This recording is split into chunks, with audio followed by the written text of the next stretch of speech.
Nous y voilà, nous y sommes à ce fameux épisode 50 matins où j'ai posté invariablement à 5 heures un épisode, ce qui représente pour moi une forme de prouesse absolue. Salut les filles d'Olympe, bienvenue dans les bulles de flow, ce défi un peu fou, vous concoctez 100 épisodes en 100 jours. Chaque bulle sera une respiration, une histoire ou un défi pour éclairer autrement nos différences, nos ressemblances et nos fameux possibles. Je suis Florence Hugui, facilitatrice des impossibles, et je vous emmène avec moi dans mes bulles d'expériences, d'anecdotes, de dialogue avec vous aussi, bien sûr. Allez, on respire et on s'envole. Nous y voilà, nous y sommes à ce fameux épisode 50 matins où j'ai posté invariablement à 5 heures un épisode, ce qui représente pour moi une forme de prouesse absolue. Je vais vous en parler aujourd'hui et je vais vous raconter un peu comment ça se passe ce projet, de quoi il est fait et comment j'essaye de le mener et puis qu'est-ce que ça pourrait faire émerger comme clé.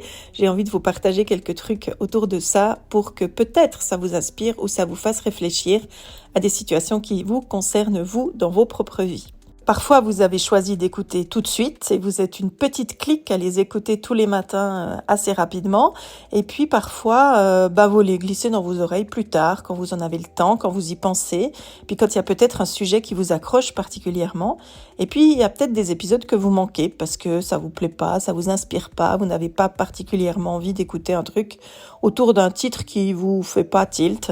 Et c'est complètement ok, c'est ça le podcast, c'est tout l'univers et c'est tout le charme du podcast, c'est qu'il est en ligne pour l'éternité à peu près et surtout vous allez pouvoir prendre tout le temps dont vous avez besoin, il n'y a pas du tout besoin d'avoir une régularité.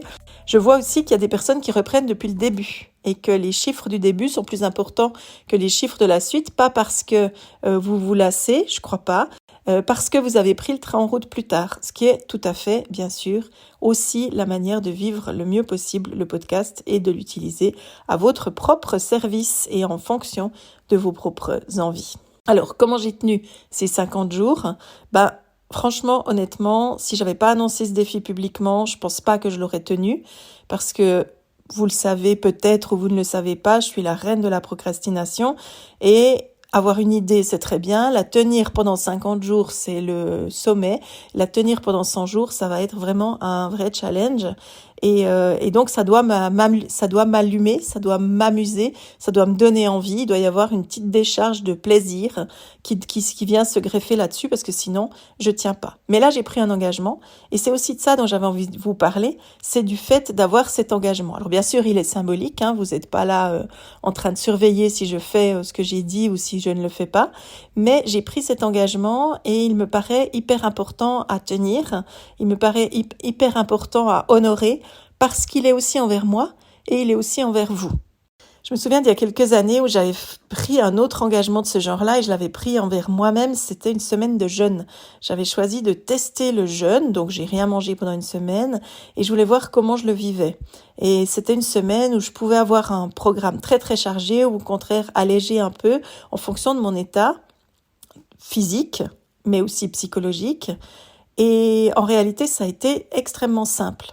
Ça a été extrêmement simple parce que je savais que c'était 7 jours, je savais que c'était un défi, je savais que ça m'allumait complètement d'essayer de remplir ce défi. Et donc, il n'y a eu aucun souci. Il y a tellement eu aucun souci qu'arrivé au dernier jour, au 7e, je me suis dit, mais c'est tellement facile, je vais continuer de faire ça une fois par semaine. Et puis c'est là que je me suis rendu compte que j'étais incapable de tenir le rythme d'une fois par semaine, une seule journée, parce que psychologiquement, dans la représentation que j'avais de ce défi, c'était plus du tout pareil et ça entrait dans une forme de normalité et j'ai pas du tout tenu le coup. Et mon problème avec le podcast, il est un peu identique. J'arrive très bien à tenir le coup sur 100 jours avec un épisode par jour, en tout cas jusqu'à présent j'ai tenu, mais c'est beaucoup plus difficile pour moi de publier un épisode par semaine parce que je suis emportée par tout ce qui va se mettre sur le sommet de ma pile et sans qu'il y ait un délai final, c'est-à-dire que ça peut continuer pendant longtemps et j'ai plus de peine à tenir ce genre d'objectif. Je le tiens pourtant avec la lettre du dimanche que vous recevez depuis bientôt 2 ans, chaque dimanche invariablement autour de 18h. Mais c'est pas pour autant que j'ai envie de me mettre d'autres échéances de ce style dans ma semaine. Et je crois que ce format d'épisode quotidien, c'est un format qui me convient bien pour toutes ces raisons-là. Il me convient bien aussi parce que ça me libère du perfectionnisme. Ça me libère de l'obligation de bien faire, que tout soit nickel, que le son soit parfait, que le contenu soit totalement léché, etc. C'est pas toujours le cas. J'essaye quand même de soigner le contenu parce que le sens, ça me paraît important. Mais sur le son, par exemple, je sais que je suis de loin pas parfaite. Et pourtant, j'y arrive. Alors que si je fais un épisode par semaine, j'estime que j'ai le temps de le peaufiner, ce qui n'est pas du tout le cas. Et je ne me donnerai pas le droit de publier des choses qui me semblent pas suffisamment parfaites ou suffisamment dans les clous. Et ça, c'est le mieux vaut fait que parfait. Le mieux vaut fait que parfait, c'est une clé que je vous partage volontiers parce qu'elle est utile, je pense, à tout le monde à certains moments. C'est super important de se dire, ok, c'est peut-être pas assez, mais c'est juste pour moi là maintenant. Et peut-être que ça va quand même. C'est assez brut, c'est très imparfait, mais c'est clairement totalement vivant. Et pour moi, c'est là le plus important. Parce que j'apprends à créer sans surcontrôler, j'apprends à lâcher et à dire « Ok, c'est ainsi, alors allons-y ».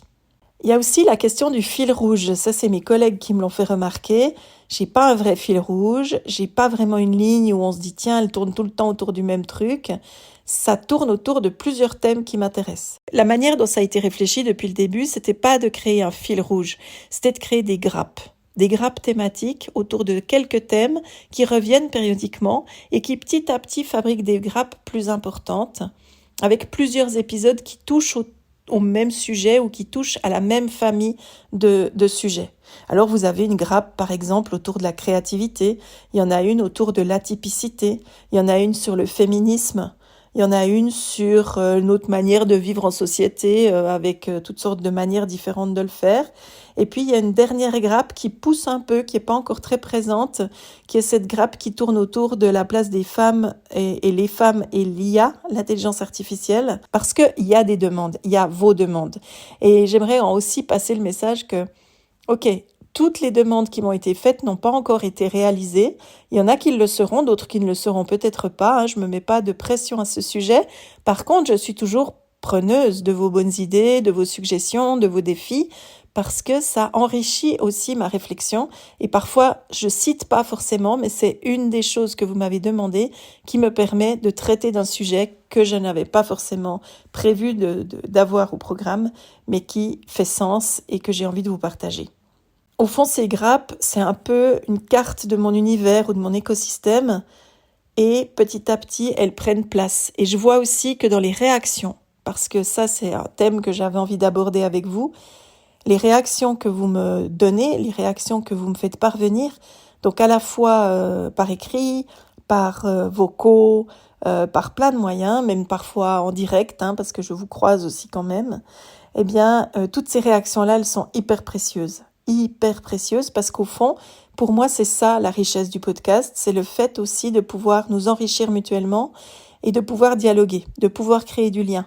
Et c'est pas seulement des épisodes que j'enregistre dans mon coin, mais c'est des éléments de réflexion, peut-être parfois que je partage avec vous, et vous avez la bonne idée, la gentillesse, la disponibilité de me répondre. Et pour moi, c'est extrêmement précieux de voir ces liens qui se tissent et les réflexions que vous pouvez tirer aussi de certains épisodes.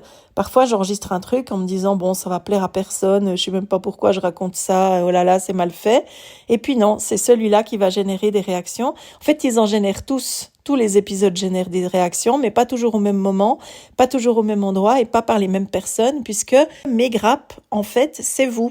C'est vous avec vos particularités, avec vos mondes, qui vous sentez parfois concernés par un thème et puis parfois un peu moins. Pour moi, ces bulles, c'est pas seulement un projet personnel, et ça je le dis depuis le début, c'est un vrai espace de rencontre, c'est un vrai lieu pour penser, pour respirer, peut-être pour résister aussi à certaines des injonctions de la société actuelle.